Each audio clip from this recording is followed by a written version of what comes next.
बिस्मिल्लाहिर्रहमानिर्रहीम। अस्सलाम वालेकुम। प्याज के पानी में दालचीनी पाउडर मिक्स करो, फिर देखना क्या होता है। जानकार आजमाए बिना न रह पाएंगे। प्याज हम सबके किचन में मौजूद एक अहम अशिया है, जिसके बगैर ना तो हम खाना खा सकते हैं और ना ही बना सकते हैं। प्याज की अहमियत हमारी जिंदगी में सबसे ज्यादा है। आज हम आपको प्याज और दालचीनी के पाउडर के ऐसे 3 बेहतरीन फवायद बता रहे हैं। इसके फायदे मैं आपको बताती हूँ। कमजोर बाल। आजकल हर दूसरा शख्स कमजोर बालों से परेशान दिखाई देता है, क्योंकि ये गंजपन का शिकार कर देता है। लेकिन प्याज के रस में मौजूद एंटीबैक्टीरियल खसूसियात मौजूद होती हैं, जो बालों को दोबारा उगने में मदद भी फराहम करती हैं और मजबूत भी बनाती हैं। टिप कुछ इस तरह से है। बाल की लंबाई के हिसाब से प्याज ले और इसका रस निकाल ले। अब इसमें 1 चम्मच दालचीनी का पाउडर मिक्स करें और फिर हाथों की मदद से बालों पर लगाएं। 2 से 3 घंटे के बाद इसको सादे पानी से धो लें और शैम्पू का इस्तेमाल ना करें। इंशाल्लाह इससे आपको बहुत फायदा होगा।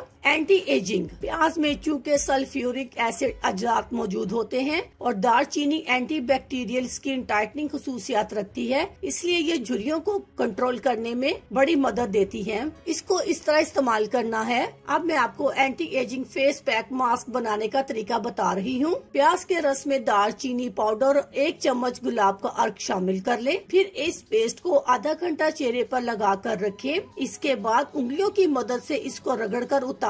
इस तरह से जिल्द की वर्जिश भी होगी और खुले मसाम जो के बास औकात स्किन के ढीलेपन की वजह बनते हैं, वो भी टाइट हो जाएंगे। नाखूनों में फंगस। नाखून में फंगस लगना एक आम बात है। ऐसे में प्याज और दालचीनी का फायदा ना भूले। इनको इस्तेमाल करने का तरीका मैं आपको बताती हूँ। 1 चम्मच दालचीनी पाउडर में 1 चम्मच प्याज का रस और 1 चम्मच खुश्क पुदीना पाउडर मिक्स करें। इसको फंगस शुदा नाखूनों पर लगाइए और खुला छोड़ दें। रोजाना 20 मिनट तक ये आप इस्तेमाल करें और जल्द ही आपको बहुत फायदा होगा। इजाजत चाहती हूँ। अल्लाह हाफिज। शुक्रिया।